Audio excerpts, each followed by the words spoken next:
Pakistan has accelerated its drive to expel undocumented Afghan and those who have temporary permission to stay, saying it can no longer cope. Also, between 700 and 800 families are being deported daily, Taliban officials say, with up to the 2 million people expected to follow in the coming months. Also, Pakistani Foreign Minister Ishaq Dar also flew to Kabul on Saturday for the talks with the Taliban officials. Also, his counterpart Amir Khan Muttaqi also expressed deep concern about the deportations. Some expelled Afghans at the border say that they have been born in Pakistan after their families fled a conflict. Also, more than 3.5 million Afghans have been living in Pakistan, according to the United Nations Refugee Agency, including the 7 lakh people who came from the Taliban takeover in 2021.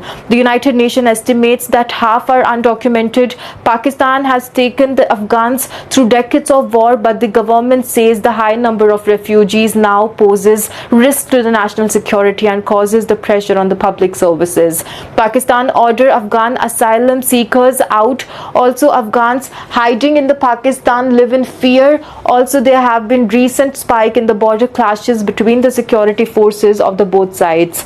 Pakistan blamed them on the militants based in Afghanistan, which are the Taliban. Also, Pakistan Foreign Ministry said that the two sides have discussed all the issues of the mutual interest in Saturday's meeting in Kabul. Pakistan has extended a deadline for the undocumented Afghans to leave the country by a month to 30th of April.